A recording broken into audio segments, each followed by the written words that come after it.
Hello everybody and welcome to my Captain character guide. First, to unlock the Captain, you simply need to beat the final boss. If you'd like more information, I have a short 2-minute video with the details, link in the description below. Captain's abilities and playstyle make him all about being straight in the enemy's face and pumping them full of lead. He has very little defense and mobility available in his kit, and his passive, defensive microbots, is really the only defense he has. But man, oh man, is it an effective one. You'll have a little microbot who slowly orbits around you and destroys any enemy projectiles that come your way, and does so at a faster rate with the more attack speed you have. The default rate at which the little guy shoots his laser though is quite fast. This is what it looks like on stage 1 with no items. It's important to note that it will only destroy projectiles and not hit scan attacks, so things such as stone golem and titan beams as well as lesser wisp attacks will not be intercepted. However, on the flip side, things such as brass contraption attacks, malachite spikes both in the air and on the ground, and even the alloy worship unit's ground pound areas are destroyed. Yeah, I didn't expect that one either. The single microbot you get is powerful enough on its own, but hey, what's better than one bot? How about as many as you want? For every drone that you purchase, they each get their own microbot to go with, meaning you can essentially have a shield of drones around you for those longer fights where the drones can all congregate to you. Also, the passive itself is via a free red item that you are given and not an innate perk such as Mercenary's double jump. This means two things. 1, yes, you can scrap or print your passive, and 2, yes, you can use a Shrine of Order to gain multiple stacks of it. Each stack past the first fires an additional laser when intercepting projectiles. Currently, there is no other way to acquire multiple stacks of the microbots on Captain aside from a Shrine of Order, meaning it will not drop as an item in your other survivors runs either.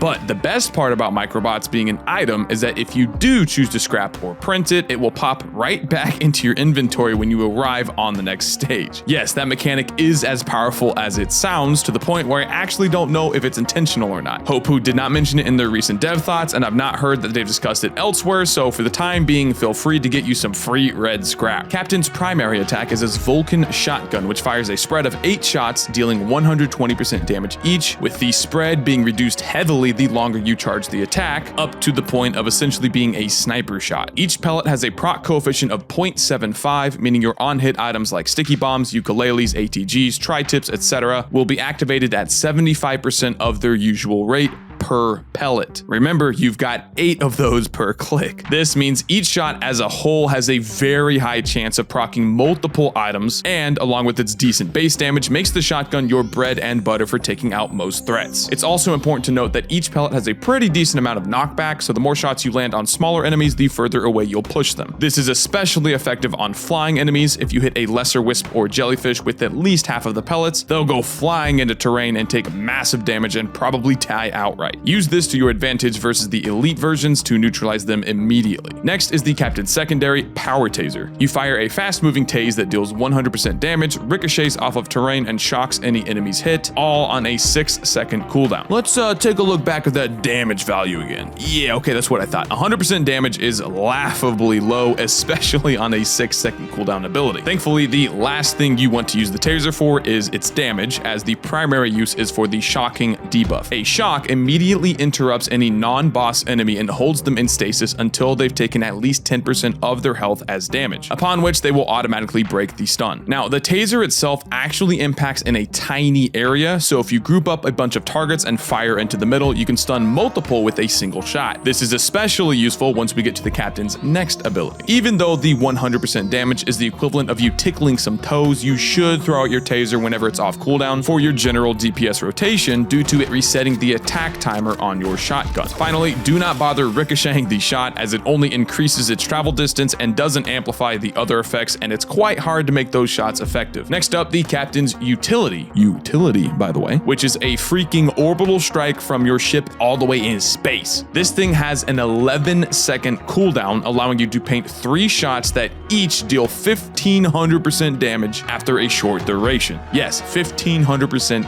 each. Nice utility skill. And just just to put some icing on the death cake, each shot also stuns and interrupts any non-boss enemies. Where the shotgun is your bread and butter, this bad boy is your foot-long sub with extra toppings. Its primary use is obviously to deal with the largest threats, such as bosses, but it's also an ample tool to take out packs of smaller enemies as well. A couple things to note. First, the delay between targeting an area and the round actually impacting is pretty long, so you have to aim where you think the target will be after a couple seconds, not where they currently are. However, you can remedy this by using your taser, as mentioned previously, as it will keep any non-boss enemy in place, so long as you don't break the shock beforehand. Second, be careful about painting smaller enemies, especially brass contraptions, as you'll naturally be spamming your shotgun while you wait for the rounds to hit, but the knockback of the shotgun will actually push them out of the area of the blast. You'll probably figure this out pretty quickly, but it's very annoying to deal with, so be sure to have trigger discipline, especially on any flying enemies you want to bombard. Third, this is a pretty annoying interaction. If you have to reposition directly after you pull up the targeting computer, it will cancel the ability entirely and place it on the full 11-second cooldown. If you manage to click once or twice before sprinting, you'll still get those shots off, but man, I cannot tell you how many times I've accidentally canceled the strikes in heated moments and been forced to wait for them to come back off of cooldown. Finally, on the current patch, which is version 1.0, you cannot use this ability in any hidden realms, such as the Lunar Bazaar, Artifact Portal, or Void Realms, because, you know, your ship can't fire transdimensionally. Hopefully this is addressed in the future, as it's quite annoying to lose half of your kit. This also affects your special ability in these areas. Overall, Orbital Strike gives you some massive single target damage as well as AoE capability, and along with the new fire and ice band changes, which you'll have to wait for my item and equipment tier list for the details, it will leave you in awe with just how much damage it can pump out. Captain's special is his supply beacon. When choosing your loadout for the first time, you'll only have the option of 2 beacon types, with the other 2 requiring challenge completions before they are unlocked. Here are all of the effects, with the 2 default ones first. Healing Beacon, which heals all allies in its area for 10% of their HP per second. Shocking Beacon, which shocks all enemies inside of its area, applying the same debuff as your taser. The Resupply Beacon, which can be interacted with up to 3 times, each time resetting your equipment cooldown fully. And finally, the Hacking Beacon, which automatically opens any interactable for free in its area after a small duration. If used on a multi-shop, it will choose the item closest to itself. You can call any one of these beacons down similar to your Orbital Strike, and once they arrive, they provide the respective effect in a small area. This area is the same size for all beacon types. Also, the impact of their arrival actually deals 2000% damage to anything inside, which can prove useful to speed up some fights where you don't necessarily need the beacons in another specific location. Just call them down on your enemies. All beacons effects are permanent once they land, but you only get 2 uses per stage, so be sure to place them in spots where you can utilize them to their fullest extent. Speaking of which, let's now talk about how to play the Captain in general, starting with the beacons. Based on all of the runs I've done with the Captain so far, it's hard to argue against the extreme value of the Hacking Beacon. Reducing the cost of any interactable, even chant shrines and legendary chests down to 0 saves you so much time per stage, especially in the early game. In fact, the sooner you use your Hacking Beacon on a stage, the more value it provides you, as the longer you stay on a stage, the more money you'll acquire, duh. So by popping them almost immediately on anything more than a regular chest, you can save yourself minutes of traversal and camping until you can finally purchase something. However, there are some merits for each type of beacon. If you often find yourself taking too much damage during TP events, grab a Healing Beacon. If you want to instantly cheese a boss fight with 4 Prayon shots in under 10 seconds, grab the Equipment Beacon. Want to shock some stuff?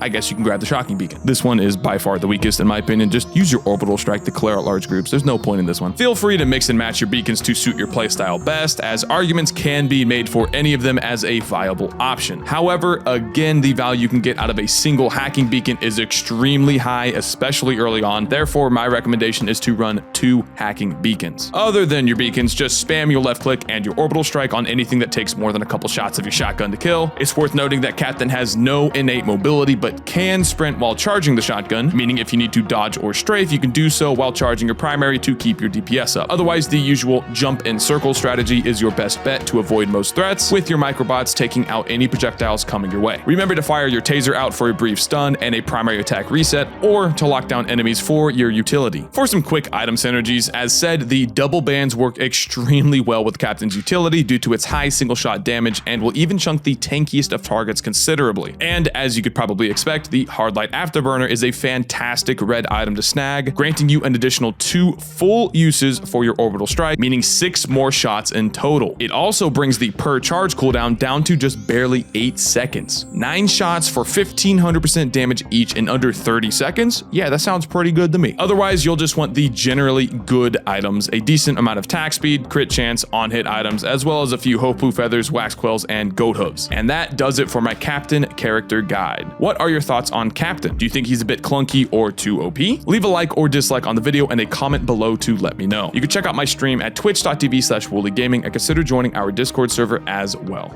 Thank you for watching.